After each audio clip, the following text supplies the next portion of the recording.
Here we go. Here we go. Here we go. Little prime action.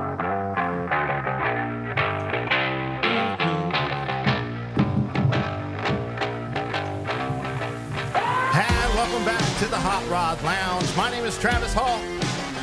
We are out in, what is this, Catoosa? In Catoosa, Oklahoma, at a very special location that we're going to get to.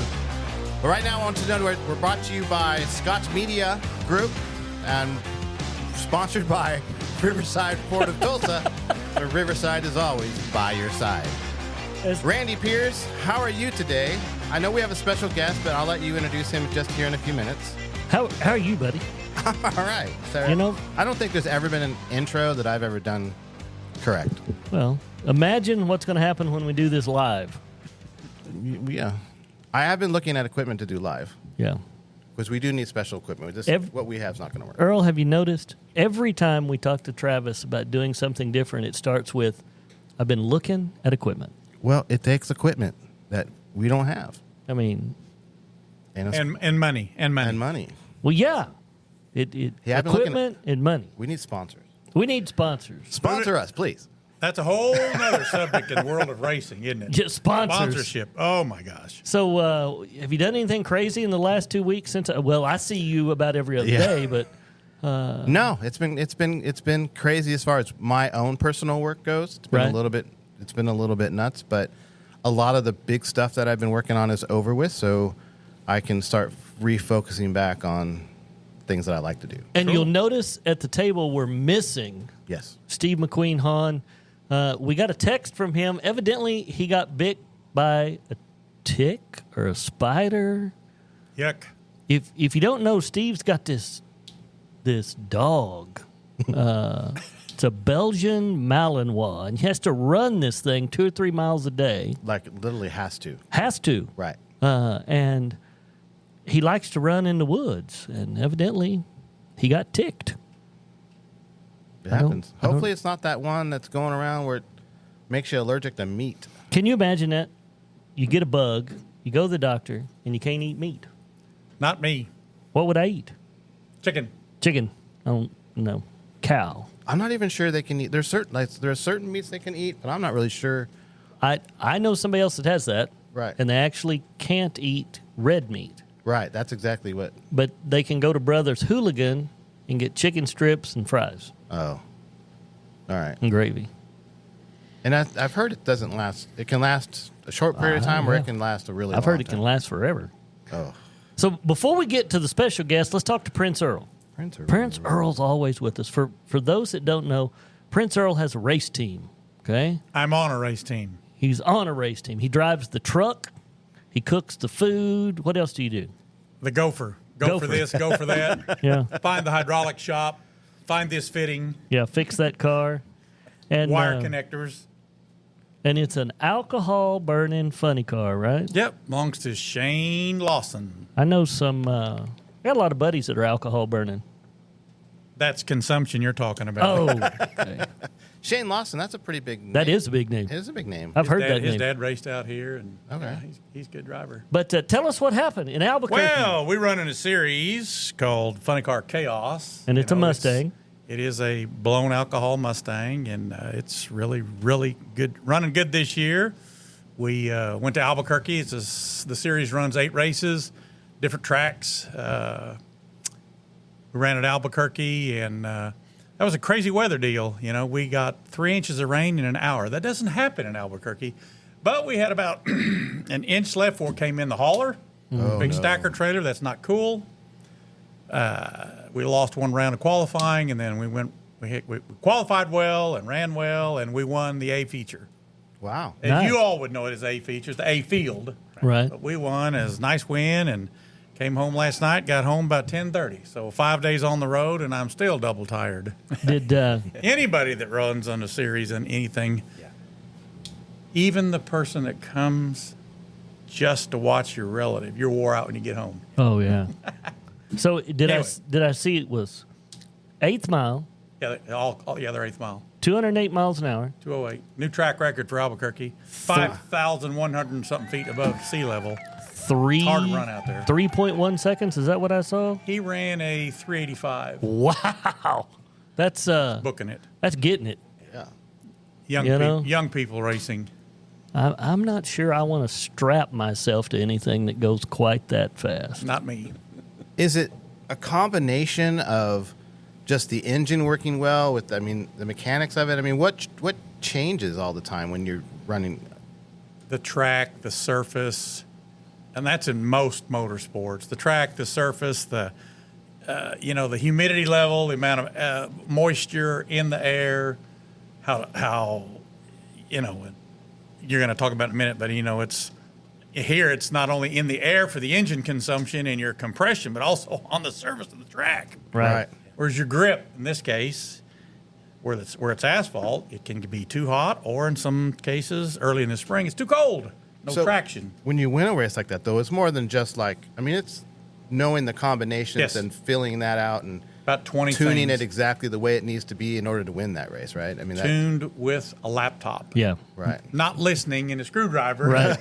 Like they we're gonna used to adjust do. the timing here. No, we're not doing that. Right. How much fuel and how much clutch when the clutches come in and all that stuff. Imagine, and you probably did it. Imagine tuning them old race cars back in the day when it was a screwdriver and listen to the motor and try to Correct. get the most horsepower out of it. That Nowadays conversation earlier.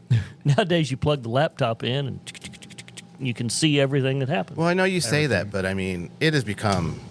We've talked about it many times, but it looks like a.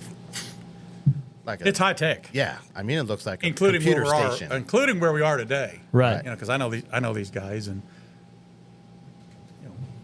was the Tulsa Raceway Park manager as we laid out the dirt track out there, and man, now they haul with stackers, Yeah. semi trucks, and computers. So let's talk about our guest that we've got here Yes, with sir. us, okay? Talking about racing and tracks. We're talking about Hot Rod Lounge. We talk about racing. Well, we're actually setting 150 yards off the racetrack right here, turn 5. Not too many tracks have 5 turns, especially dirt tracks. We're the 19th hole. The 19th hole. Yeah. We've got Mr. Shane Stewart with us. He's a legendary figure in sports car racing or in sprint car racing. And I'm just going to read some of the highlights here, okay? Because one, I'm not smart enough to remember them, and Travis prints me a script, okay? And every time I tell him, don't mention the script. Don't mention the script. His journey began in Bixby, Oklahoma. Is that right? That's right. That's right. He started racing quarter Mitches at 7, sprint cars at 16. He made his mark in the world of outlaws, winning Rookie of the Year in 2005. Shane's prowess in the 360 CI Sprint Car Series, and in a minute I'm going to get you to explain what that is. Okay. I'm going to be the first to tell you I'm not a dirt car guy. Right. Okay? Earned 2 ASCS national titles and multiple Drivers of the Year awards. He clinched 5 Knoxville 360 Nationals. Now I'm going to ask, that's in Knoxville, Tennessee, correct? No. No. Knoxville, Iowa. Iowa. I used to live close to Knoxville, Tennessee. That's why I was thinking that'd be pretty cool. Right. 3 Canadian Sprint Car Nationals, and during the time with Larson Marks Racing, we all knew that name. Correct. Okay. He won 35 feature events, including the prestigious 2015 Kings Royal. After a stellar career, Shane retired in 2020 and now promotes racing where we're at. Well, I don't know if it's retired. At the Port City Raceway. I'm pretty retired. So, welcome to the Hot Rod Lounge, and thank you, Mr. Shane Stewart. No, thank you guys. Give him a round. Pleasure's Come on, mine. TJ. Woo, where's the applause? I knew there was a crowd. Travis is a little behind today. So, tell us a little about you, my friend. How you got here. My background is obviously racing too. Not so much drag racing, but dirt racing. I cut my teeth at the Tulsa Quarter Midgets Association off of Yale, Right. which is pavement. Pavement. And that's cool. We so at the time, Emmett Hahn had Creek County Speedway, which his family still owns that place, but it was a lot smaller of a track, more like Port City is. Port City is a true 8th mile. Right. So biggest cars we can get on Port City Raceway is midgets, Okay. which is what they run at the Chili Bowl. Okay. Emmett Hahn, when he started Creek County, that's pretty much what it was. It was about an 8th mile dirt oval, and I cut my teeth there in the micro rinks, and Went from that to the sprint car world. Got hooked up with Andy Hillenburg, which is another legend in the dirt car world around this neck of the woods. But that was when you were like 16 years old, right? I was 16, yeah. Yeah. That's incredible. And I'm getting old, so that was a long time ago. Hey, look, 16, that's just 10 years ago. Yeah. I know he looks like it. I don't feel like I was 16 10 years ago. But anyway, so then I was able to, anybody that gets to the level of being a professional of anything, sports related, they'll all tell you it's all about timing and doing the right things in front of the right people. And I was fortunate enough to do that. I had a long career racing sprint cars full time on the World of Outlaw Tour, ASCS Tour, for almost 30 years, and Wow. And won numerous races, big races and small races along the way. And but my mom and dad own Car and Fleet Parts, which is at 41st and Sheridan. Used to be on Riverside, 41st area on Riverside and on Peoria, Right. and which is now I think it's a Walmart grocery store. I think that is what's there. Yeah. Yeah. But anyway, my dad's been in that type of business for 40 plus years. And so it's in my family's blood. My brother raced for a short period of time professionally. He now grew some brains and works for Chesapeake and has a really good job. Great retirement. Paycheck every other Friday. Paycheck every other Friday. But the cool thing is him, my nephews, my mom and dad, they're all here every weekend, and they race here every Friday and Saturday night. So Awesome. yeah. So when is here at Port City? When is race season? So my season starts March, and then runs all the way through October. Okay. End of October. So we're about 42 events. So here. you really do work for a living, because that's Buddy, a I'm whole telling lot of you, work. So this side of the fence is way more work than being a race car driver. Every bit of it. And you earn every penny you get. And it's a family deal for you too. Right. 'Cause It I've is. seen My your wife's wife out there. Yeah, my wife's involved here. We've come out here before. TJ's taken some pictures for him. We've done some work on the back end, and I can tell you something. His wife, she's out there. I mean, controlling all these people. It looks like I Yeah. don't know what she does exactly, but she was like, "You're over here, you're over there." Yeah. This is like a family thing. He's out in the middle of their fans screaming at him. By the way, Yeah, no, it's we don't always have good nights here. right? We got to deal with mom and dads and Right. and Well, I mean, the fans get passionate. I mean, Oh yeah. Everybody has their favorite driver or drivers. and if you Yes. call them out on something, Oh, yeah. A it's 21 car, he calls that wreck. He spun me up. 21, black flagging. right. and then you hear about it on Facebook. Yeah. Oh yeah. For 2 full days Yes. after the race. Yes. Well, you know, we were just talking about that life in the 70s and 80s, before the internet. Imagine no social media. Yeah. They could yell at you in person, but you couldn't read about it later. No. No, unless And it was in the so paper. good. Yeah, It was In so the good. in the what, Travis? unless it was in the paper or something. Paper. What's Yeah. paper? Oh, those things were settled in the Those pits. news- That's Oh right. yeah, absolutely. Yeah. And you know, the Not- good thing about then is it was ended, right? Like you Yep. had your altercation. Yeah. And you may have paid a fine back then, but you probably never hear about it. That's probably true. Yeah. And then the next week they come back, they're buddies. Right. It's all good. Now It lingers. it lingers. Well, because the video comes out the next day, Right. And then everybody talks about it. Right. Then it moves on. Yeah. Then you're 2 weeks in, and they're more mad now than they were Right. when it happened. Yeah. Your Yeah, so- friends and acquaintances, till that green flag drops, Yeah. all bets are off. Right. Any motorsport. Absolutely. Yeah. But on the flip side of that, you know, social media obviously has its pros and Oh, sure. cons, and the pro side of it is just like you were talking about with your team.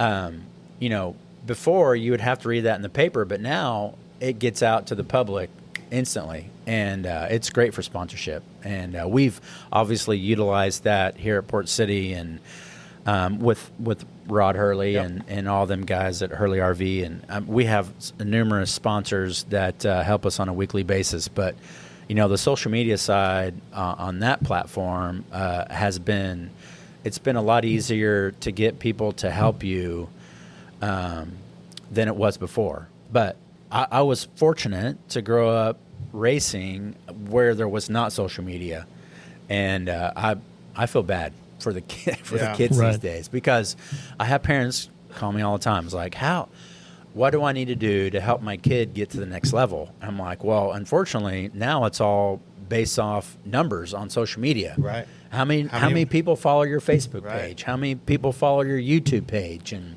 I think that's good it's become a thing in a lot of industries. Mm-hmm. I mean, what can you contribute back to me? Right. As a person, how many followers do you have?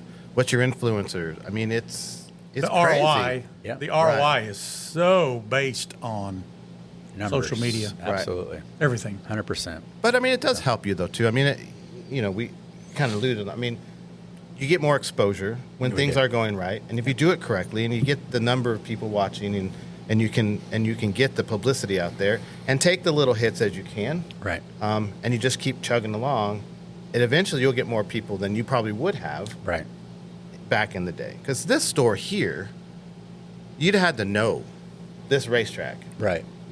With social media, you can get it out, and people will be more apt to come out and take a look at it. Yeah, so this track's been here for 50 years. Yeah, it's our 50th year anniversary here. That's so, and obviously it's had a lot of good hands touch it along the way before I got it. And each person has upgraded this and upgraded that and made it a little bit nicer and a little bit nicer. But I can tell you, all the tracks that I've been to around the world, including Australia, New Zealand. Oh, cool. This track it's one of the nicer tracks, and I'm not just saying that because I own it, but it's well maintained, and it's a lot to it, right? Like it's clean bathrooms and having good food and keeping your show going, family friendly, big thing, and all that adds up to what it is. But we're really proud. There's 35 of us that are here on a race night that kind of help maintain and keep this place, looking the way it does, and we're pretty fortunate to have a good team behind us. And I'll tell you, I went to my first race. Was it last year? Maybe the year before. I haven't been to any race, NASCAR or nothing. Came to this, was the first time I brought my family and everything. And you talk about family values and that kind of stuff. I felt, and I don't know if this is bad, I felt like I went back in time a little bit. Right. Because the people, they run the flag at the beginning, and they have the national anthem, and they'll say a prayer, all these things at the beginning of the race, which is something that you just don't see that anymore. You know what I mean? And it just felt, everyone stood up. It just, I don't know. It just felt, very, nostalgic. Right. And you notice they do that racing at every level. They do. Mm-hmm. They do. NASCAR and that's one races. thing that hasn't changed. Right. Right. Like we always have a prayer. We always say the national anthem. And that's good to see that hasn't changed. When he gets the jet fighters flying through the... I haven't been able to do that yet. We can... little expensive nowadays. Yeah. Well, we do have them fly over here all the time. Hey, drones. I was going to say, we have drones. We can have drones fly through the racetrack. At this weekend, which I thought was really cool, because I used to be really involved, understanding, getting the younger folks involved in STEM activities and the military. I retired from the Army Corps of Engineers. So what they had at Albuquerque was really cool. They had a ROTC unit from a local high school there in Albuquerque. They presented the colors. Okay. They marched down the track about 300 feet. Yeah. Posted the colors. Played the national anthem, and then you could hear a pin drop. But they still do it. Right. Man, and that's actually that was young just kids gave me too. a good idea. That's a good idea right there. And there's 4 high schools here that run junior ROTC. Really? Yeah. Oh, I think they're all Army, and there's it. one Air Force unit, and they've got a retired major or lieutenant colonel. It's their sponsor. Right. Yeah.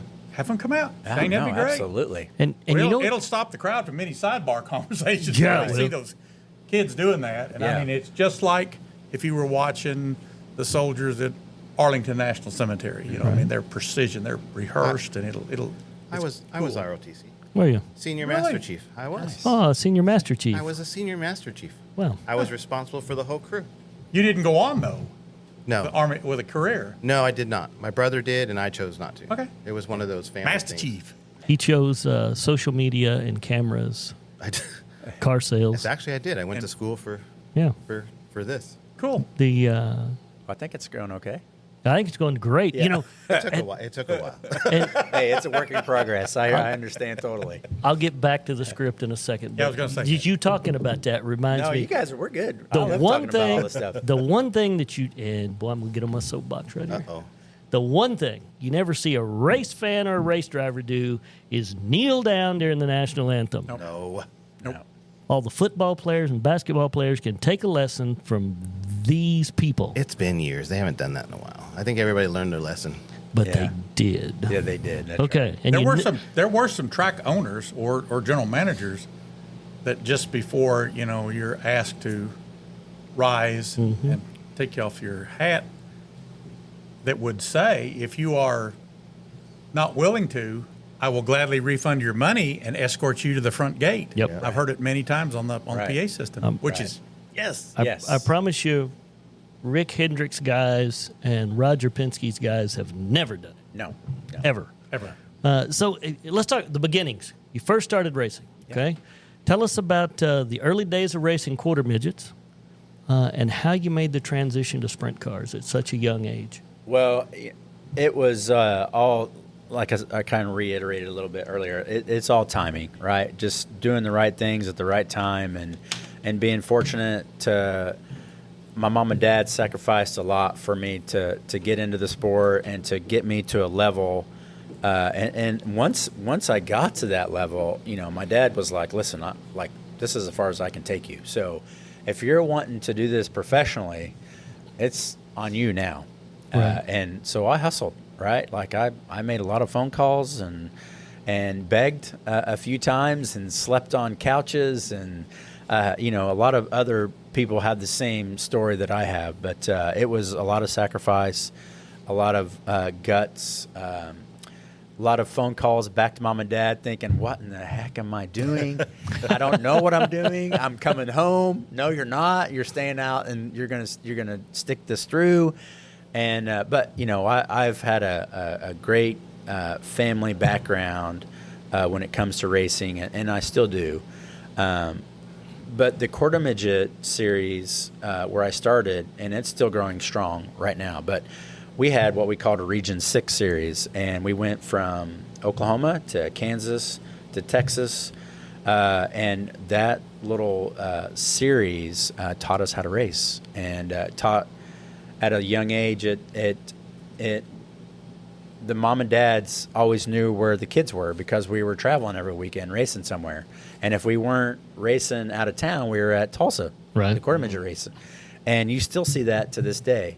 And then as I progress up the ladder, same thing. Until I got to the sprint car world and was able to do it professionally, my family was together every single weekend racing somewhere. Right. And if I wasn't, then I was at home working on my race car, getting it ready to go race. And it kept us out of trouble. And I see it at Port City now. The kids at a young age, the mom and dads will get upset and mad and frustrated.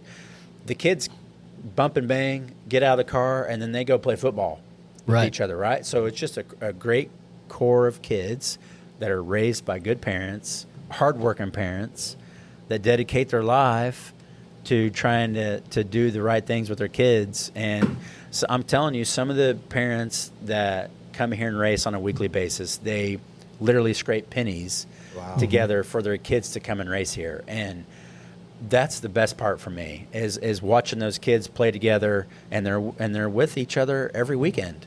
And that was us. That was my family growing up. So, and I bet you they're the ones that appreciate it. No, 100%. Yeah, 100%. Well, and let's face it, when you talk about cars, nothing comes cheap. No, I don't care what kind of car it is. No. And As you guys know, like it's a steadily incline of everything is just through the roof. I mean, our junior sprint engines cost $3,500 now, and it's just a 5 horsepower Briggs and Stratton engine, right? So They run them in drag racing called junior drag street. Exactly. Right. It's a cord start Briggs. Yeah. It could be a steel chainsaw engine, still cord start. Right. Unbelievable, $5,000. It's nuts. And it's like, what are they doing? Like, this is a stock 5 horsepower engine? But And if they win a race, they might win, what, a couple $100? a couple $100. Like, Right. Yeah. Yep. And at this level, at the Port City level, you definitely this is all hobby here. Like you spend thousands of dollars to make 300. Yeah. And Well, it's not much different. We see rat cars, we see hot rods and stuff. I mean, yeah, they go to competitions and stuff, but I mean, they'll spend $30,000, $40,000, $50,000 on these tuner cars. I was getting ready to say that. Tuners.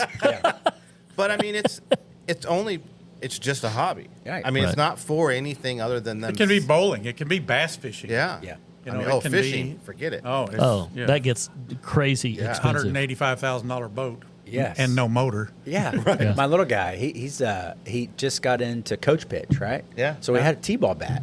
Yeah. He like hits the ball, and it sounds like it's a dead sound. I'm like, what in the heck was that?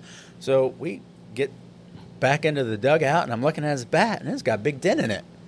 I'm like, what? Oh no, you got to go buy a baseball bat. Oh, okay. So we go to Dick's. It's $200 for a bat that's this long. Oh, my God. Are you freaking kidding me? Right? So you're right. Like, it's not just racing, it's everything. Right. Everything's getting crazy. Yeah, but He had mentioned earlier that you won Rookie of the Year. yeah. What was that like? I mean, that had to have been cool. Yeah, well, see, you only have one opportunity to win Rookie of the Right, Year. And right. I had my rookie class on the Outlaw Tour was really good. Like, we had a lot of guys that are actually still racing to this day and have had great careers. And so the competition that year was pretty intense. So obviously to win that was a little feather in my cap. Yeah. And I had a great team.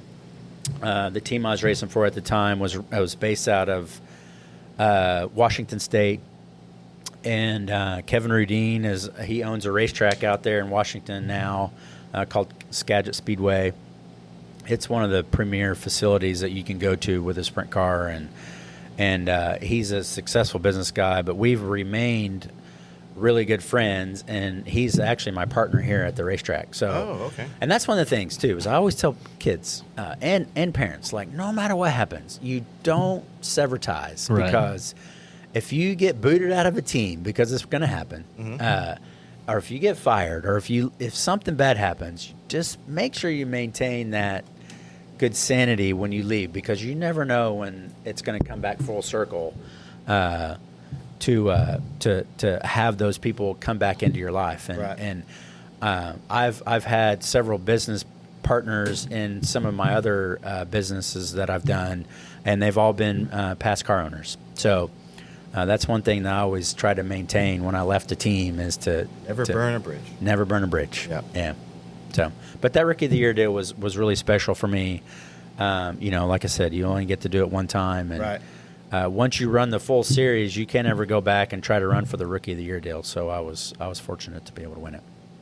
Yeah, you got to win that the year you're the rookie, Travis. That's right. Well, to that point, the word, are you winning?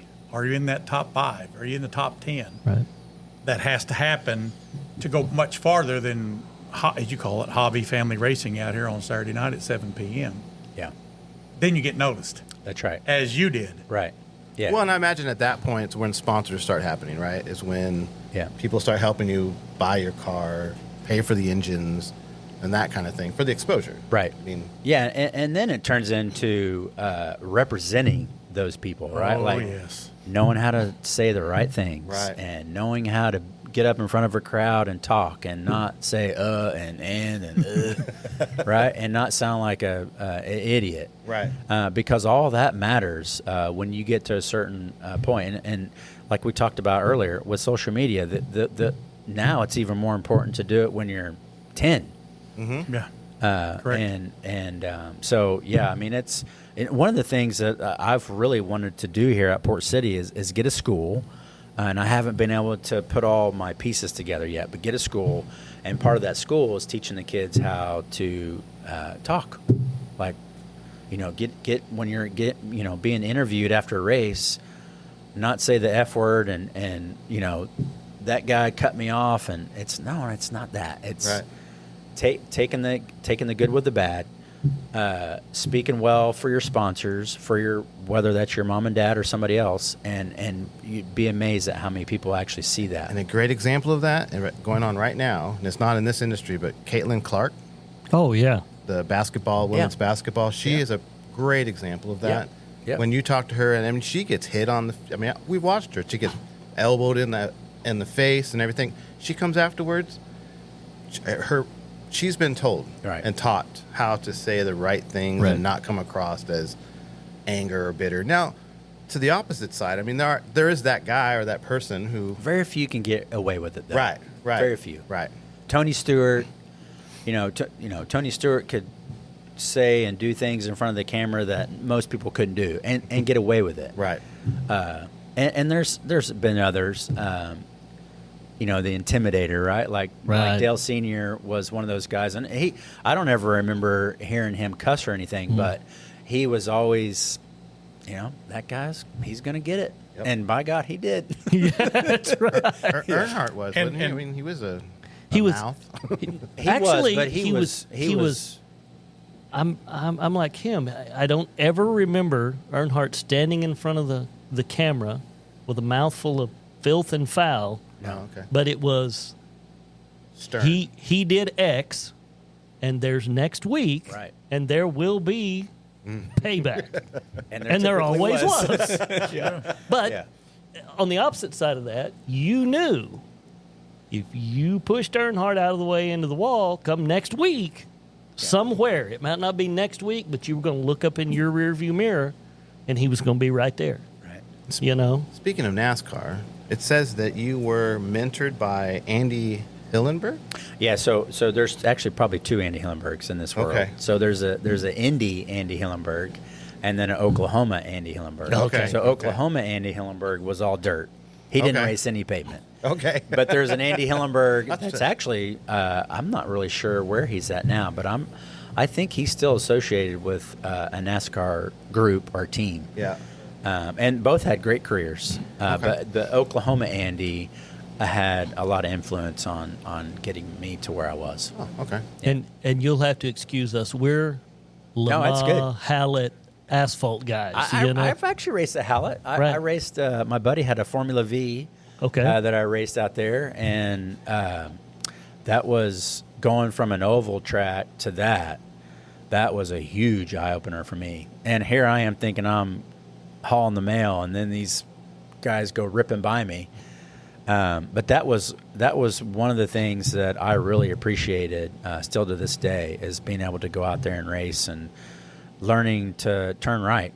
Yep. Right, my body is left, but to turn right is a whole nother animal, and to do it with speed. Right. There's not a lot of guys. I mean, you think back to the olden days when NASCAR had run them road courses. There's not many guys like Jeff Gordon, or this day and age SVG Larson. That well, so here's the thing. Here's what's crazy about today's. So I got a really good buddy that is a really good road course racer from Australia, and he was racing for Kyle Busch. Okay. And they only hired Owen to do road course races. Mm-hmm. Well, so Owen kind of mentored Kyle Larson to try to cut his teeth at some of these road courses. Well, Kyle was freak of the nature and picked up on it really quickly. Right. But there's road courses now that these kids don't go to, but they go in the simulator, right, and they learn how to run these courses in the simulator. Right. And when they get to the track, they pick it up in like 2 laps because they know braking points, they know apex turns, and that's all road coursing is braking and getting through your apex with speed. And the simulators have totally changed that whole game. Imagine. The movie I got you guys to watch, Gran Turismo. I haven't watched it yet. Great movie. That's why he got a ride. You have to see the movie. Think though. Go back to your racing career. What if you raced on the weekend and on Monday you could step in a simulator and run next weekend's course before you ever got there. Well, that's what they do now. Well, I know, but I didn't have that. that's just something that's just come along. Right. Nowadays, you could, in these giant trailers that they haul, you could set a simulator in the trailer with the race car, and you could race before you ever got to the racetrack. Right. And know somewhat You could. what to expect. Some of them already have it Yeah. upstairs in the lounge. Yeah. That's right. In the hauler. Yeah, that's right. Yeah, my son's friend had a simulator in his bedroom, and it had 3 big monitors Right. on it, and he raced it all the time, and it really helped him in his everyday driving. He learned, him or his older brother, I can't remember, actually learned how to drive Right. on YouTube, with the game simulator thing. And then now in the drag racing world, everything in drag racing is ET, so it's all hitting the gas at that right time without going. Well, E.T. hitting a red light. What's E.T.? Top Phone elapsed time. home. Oh, I'm sorry. Top Gun Maverick. What are they doing that are simulating that attack on that weapons facility Right. over and over and over? Right. Paid off. And it's really the truth. It's not just for the movie. That's what they do. Fuel and, $70 million planes, you just don't mess up with them. Right. And the fuel and pilots and everything else, you do it in the simulator. Mm-hmm. That's a whole new big change. Yeah. So I'm going to ask this question. And again, crazy. Don't know a lot about dirt car racing. 360 CI sprint car. What is that? You asked that earlier. I was waiting for you to see if you were going to get so- no, I'm going to get back to that. The 360 is cubic inch. Okay. The 410 cubic inch motor and the 360 cubic inch is all based off of small block Chevrolet. They're fuel injected. Both of them are. The 360 is a steel block, where the 410 is all aluminum. Okay. 410 puts out about just shy of 1,000 horsepower now, and a 360's not far behind that now, which is nuts. Does it have aluminum heads on it? They both have aluminum heads. Cast iron block? Yep. Okay. The 360 is a cast iron block. The 410's aluminum. The Right. 410 motor is all aluminum. 360's got a steel block, and everything else is aluminum. Wow. But they're all both of them are fuel injected. The crazy thing about a sprint car is everything is ran off the back of the engine. Your power steering pump, your fuel pump, it's all in the cockpit with you. Right. That runs off the cam spud off the back of the engine, which is pretty unique and compared to other type of motorsports. And they're a direct drive. You put it in gear and get pushed off with a truck. Right. You don't have clutches and, Yep. and starters and stuff, and super light. I think you got to weigh 1,400 pounds with the driver. So you imagine 1,000 horsepower at 1,400 pounds. It's a F1 car on dirt. So every one of those cars that come out, they have a truck pushing them or something. Well, so at Port City, the micros all have clutches and starters. Okay. Now the sprint cars don't. Okay. Which is what I made my living in, is driving sprint cars. Right. The micros, they are a 600 cc off the bike engine, right? So you buy a bike. Typically, you buy a bike like a crotch rocket, what we call a crotch rocket, and you take that engine, put it in your car, and they adapt it. And now, dude, it's like they got $5,000 fuel injections that you can stick on them, and $5,000. So wait, it's an actual motorcycle engine? It's a 600 cc motorcycle motor that sits, and so a sprint car, the engine's just like a drag car. It sits in the center of the car. Right. These engines sit off to the left side. Right. So they all hang out the left side of the car. Make left turns. Yeah. So that helps. Yeah. Right. But and like when my tracks groom the right way and it's super smooth and got a little bit of grip, they will cruise around this racetrack in about 8 seconds. Wow. And they get after it. But so anyway, so at Port City we have clutches and they can start themselves and Okay. But sprint cars don't. So out of all the major wins, ones in Knoxville, everything you've done, which one stands out the most? What's the biggest memory? The ones I didn't win. Yeah. Right? Okay. So Knoxville has the crown jewel called the Knoxville Nationals. It happens every August. I was in contention I won the 360 division a couple times at Knoxville, but never the 410 division, which is what everybody wants to win as a sprint car driver. Right. I was in contention to win that race a few times in my career and just had crazy things happen to me. Spark plugs break and drive shafts break and U-joints break, and just one of them races that always eluded me. We were in contention to win a couple times. I've run second and third and fifth and seventh, but never won that elusive Knoxville Nationals crown. But it is funny how that works. We always remember the things that we Didn't get done. But the thing about Knoxville, went one time, and I knew what I was getting into by going. I mean, it's the best of the best of the best. So you're not running your hometown guy that does it for fun. You're running that car, let's say the top 50, the absolute best parts money can buy, and the best drivers. So you're running with some boys that put the term in racing is, put your butt on the trailer. Right. They're that good at Knoxville. Yeah. Is that like the Olympics of your? That's the Olympics. Yeah. Yeah. That's the Daytona 500 Yeah. or the Indianapolis 500 it's sprint wild. cars. And the crazy thing now is now. So Knoxville pays. I think this year it pays $175,000 to win, or something like that. Back then it paid, I think, right at 100, which was a lot of money. Oh yeah. And then Kings Royal, I was fortunate enough to win that. It paid 50. Now Kings Royal pays 175,000, and they've got like 3 or 4 other sprint car races that pay 100,000 throughout the season.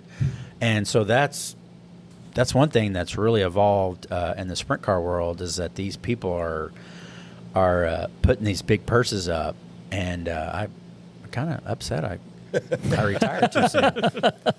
I'm stuck here. Was that one of your decision making? I mean, is that why you? Well, no, there was a lot of things that went into my decision. I was so my family, I was fortunate for them to always come with me, right? Mm-hmm. We had motorhomes and they traveled with me, and then my kids started getting older, and then when school started, they weren't able to come with me, and then not only that, it's just sports, and so that part of it kind of exited my life a little bit, and it just Didn't sit well. I wanted them with me. But on the other side of it, it turned into more politics. It turned into, you couldn't just show up with your helmet bag anymore. You had to bring sponsorship to get these good rides. To me, I couldn't wrap my head around bringing more money to a team that I could possibly make in a season. And to me, I'm like, well, my job is to drive the car, to try to win and do this and that, not bring sponsorship to the team. And that's just what it turned into. And you see it on all levels of racing now. Mm-hmm. Kind of like you talked about earlier about you can't just get on a team. You have to. You got to buy your ride, right? Pretty much. If you're going to get into any type of motorsports, you better have some good people backing you. And nothing against the car owners. It's just where it went, right? And the car owners saw that. And there's kids out there that have a lot of money behind them. And those are the ones that end up getting the ride, not the guys that have the talent all the time. Right.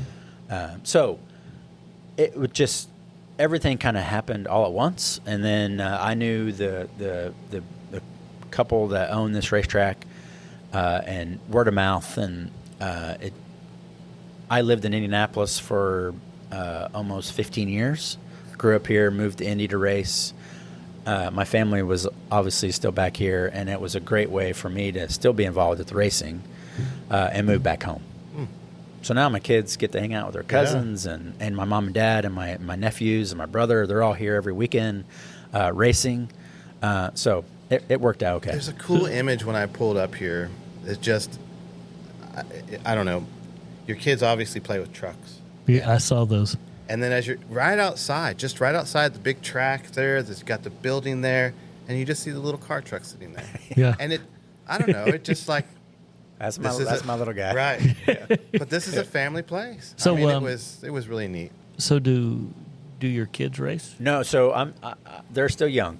So my daughter, so we had one of our bigger races is the Donnie Ray Crawford, which we have a couple of them here, but the micro portion of it, the Donnie Ray Crawford race, Jake, which kind of heads up the foundation, has a two-seater. And my daughter just thought that it was going to be a great idea to jump in the back of it. And Jake took her for a pretty good ride around here. Ooh. So she gets out, and now she thinks she wants to race. Yeah. Where before, she didn't want nothing to do with it. But now, sitting in the back of that two-seater, she thinks she can do it. So we're going back and forth with that. My little guy, he's only 4, so we got a couple more years before he But the girls are exploding in this, aren't they? Yeah, and I have some girls here that are really good, really good. They're super competitive, and they don't put up with any crap from the guys. I can tell you. Well, that's where you kind of have. You'll recognize me from that. That's why I invented the Fuzzy Hahn Best Performing Driver by a Female for the Chili Bowl. That's my trophy. I give it out every year. Yeah, I didn't know that. Yeah. That's nice. Did you see it? It's the driller. I didn't know that. He invented that's two me. things. I didn't know That's that was me. you. What was the other? He invented the fuzzy thing he Fuzzy talked Hahn. about, Fuzzy Hahn.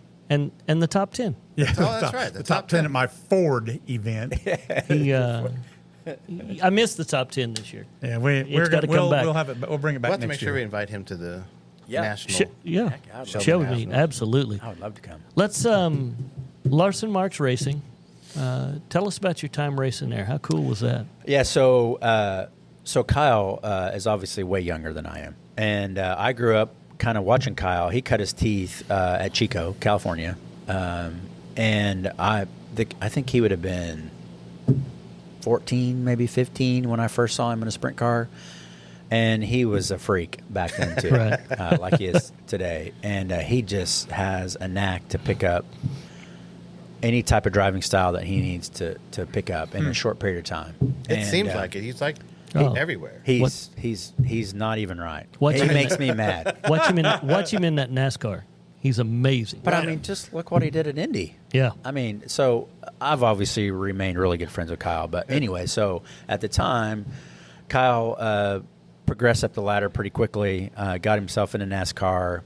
And when he got himself into NASCAR, Justin Marks, who owns Trackhouse NASCAR team, at the time, Justin didn't own Trackhouse, but he was wanting to get involved with the sprint car team. And Kyle said, I'll help you do it, but I want to put Shane Stewart behind the wheel. Justin didn't know me. Right. So anyway, one thing led to another, and we had a great team for 6 years almost. And Justin's wings started spreading, and he wanted to get involved in other things, and the sprint car deal kind of faded away. But that was all from me and Kyle becoming buddies, and Kyle saw something in me, and we had a great team for a long time. And you just raced together, or he was at a Meeker. What was that? Yeah, so I promoted a high limit race at Meeker at Red Dirt, and Kyle was there racing. So, dude, Kyle as a promoter, Kyle puts butts in the seats. Right. So you Right. want Kyle there. And but we've remained great friends. But back to the IndyCar thing, it's a crazy story. Sorry. So he goes to Indy to do his rookie orientation. And he goes out there and starts ripping off laps. Well, he comes in, and his engineer tells him, dude, like, you're going too fast. You got to slow down. He's like, what? And so he's used to a heavy stock car, right, that doesn't have much grip. And he's like, dude, I'm going 200 plus down the straightaways, and it's like a cakewalk. And so the engineer tells him, like, dude, listen, you can't go that fast this quick. You're going to have to pipe her down a little bit. You got to go 218, you got to go 219, 220, and blah, blah, blah. And obviously he ended up passing the rookie orientation deal pretty quickly, and had if he wouldn't have had that one little mistake on pit road, he was going to have a really good finish at the 500. Mm-hmm. So, but he's a great guy. He's always been really humble for everything that he's went through in his life in a short period of time. We got a picture here in turn 5 of my family and him at Kansas Speedway. We spent probably an hour and a half with him in the motorhome because it was raining, and just caught up because our lives have split, and we're both super busy, but we've remained really good buddies. I've met him one time. He came to what is the tractor? Mahindra. Mahindra. Oh, Mahindra, Yeah, he was out there, and we got to meet him, shook his hand, got a few pictures. I think you met him too. And he was really, I mean, he was super nice. He wasn't, I was thinking he was going to be kind of that uppity race car guy that, don't touch me, I got people around me. He was right in your face, talked to you, shook your hand. Yeah. So that makes him a little bit different because some of them NASCAR guys, man, they're just hands off. They got two handlers. You can't, if you got a hot pass, you're in the pits, you can't even get near somebody. Like Chase Elliott. He got up on a tractor. They had two tractors, and they had a tractor race up on the heading down the road. Yeah, it was funny. So what upcoming events you got out here, brother? What's coming up? We kind of die down a little bit here in August because of the heat. August typically isn't a great month for us just because it's so darn hot, and unfortunately my bleachers face the west. Right. So it's hard to get people out here to sit there and fry in the grandstand. So we take a couple weeks off in August. We come back with our Pete Frazier Memorial Race. Pete Frazier was an icon in the micro world, and we have the Pete Frazier Memorial Race here every year around Labor Day weekend, and then we kind of go into our weekly programs, and then we end the year with Keith Coons, which is a KKM give back, which is kind of a cool race because Keith goes to the Chili Bowl with 15 midgets, which is nuts. Right. Two semi trucks. All lined up. Yeah. And so at this particular race, if you win the event, you either get a ride at the Chili Bowl or you get $7,500. Okay. Right? Or no, I'm sorry. You get $15,000 to win the race, or you get a ride at the Chili Bowl and $7,500. Wow. So it brings people from East Coast, West Coast. We'll have almost 200 cars here for that event, and that's what we end our year with in October. So that's a big old party. It's a big race. Yeah. So what about future plans? What big projects in the works? What's going on out here at Port City? Yeah, man, I dream a lot. So we all do. My wife, she's always telling me, you gotta slow down here, because if it was up to me, I'd spend every dime that we made to try to improve this place. But it's like anything, right? Like the LED lighting is on the forefront. That's a whole other deal that I've really studied and learned. Over time, LED lighting has come down in cost. What's crazy is they had a guy that bought Arrowhead Speedway, and this guy's dumped probably $6 million in their Arrowhead Speedway. So I had the guy that is in charge of Musco Lighting in our neck of the woods. So he does all the big football fields, Union Stadium, and Broken Arrow. And anyway, so I said, hey, come to Port City, look at what I got, and tell me like what it's going to cost to get nice lighting here. So he comes, and engineers do it all out. 4 poles, 35 lights. Take a guess. $35,000. 1.5 million. No, not quite that. It was 275,000. Yep. Yeah. Right on. Wow. So I said, oh man, buddy. I said, I'm sorry, but I've totally wasted your time.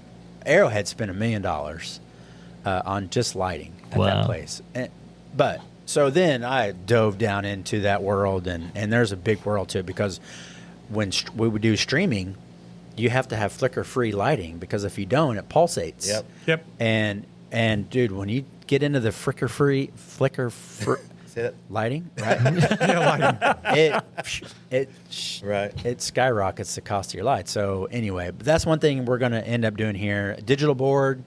I know we've been talking about that for a couple of years. Yeah, we're going to do a digital board here. It's that part of it's easier to sell advertisement on that, because you can do 30-second slots, and those are actually getting cheaper. They are. Of all the things that expense-wise, those boards are getting a lot cheaper than they used to be. So there's some things that we're going to continue to work on. But listen, I kind of inherited a really nice place, and we've dumped a little money into it. And you just get to a point to where you just maintain, right? Like it's a nice place, and well, like I said earlier, you can dump as much money as you want into a dirt track. We were here before, and he's been out here. Everyone that I brought out here, my cousin, he came out. He loved the place. He came out by himself one time just to come out. So it is a great place. It is a great place if you haven't been to a race before. And I'm assuming they can find you everywhere. Website. Yes, sir. Yep. Socials. Yep. We're on all YouTubies. Socials. Yep. Just like everybody else. Yep. Well, brother, it is. I don't know about you guys. It's been an honor to be with a race car legend like this. Oh, this has been. We've been trying. I've been trying to get this for weeks. So. Well, yeah. You have, and then I apologize. It didn't work out the first time. Then he broke I his was foot. new in Obviously, this, and you it got was a a mess. I had the bright idea. We were putting some vents. We have a little overhang here off of our bar, Turn 5, and I was up and down this ladder 6 or 7 times. And last time I was coming down, it started falling, and I jumped. And ended up breaking my heel. Oh, gosh. And what's crazy is I raced for almost 30 years and never broke one bone, right? And then I come out here and fall off the ladder and break my foot. You did tell me you were out riding. Well, it sounds to me it's time to go back racing. I'm telling you. Track So ownership's I'm a too busybody, big. and this has like totally turned my life upside down. So it's been good and bad for me. But anyway. Well, T. Hall, it's time for us. Yes, sir. To get out of here. Where's the... There it is. Folks, is it my turn or your turn? No, you go. Hey, for all of us at the Hot Rod Lounge, Shane, thank you for spending an hour with us and letting us invade your place. Prince Earl, it's good to see you. Congrats on the big win. Yeah, time to go racing. Leaving Wednesday for Ardmore, junior dragster racing. Here we go, Mr. Caspian, Mr. TJ, the producer, and to my buddy, Travis Hall. Go ahead. And be sure to follow us on YouTube, Facebook, and all the places you get your podcast. Make sure you hit that subscribe and like button. Yes, I'm learning that's a big thing. It is.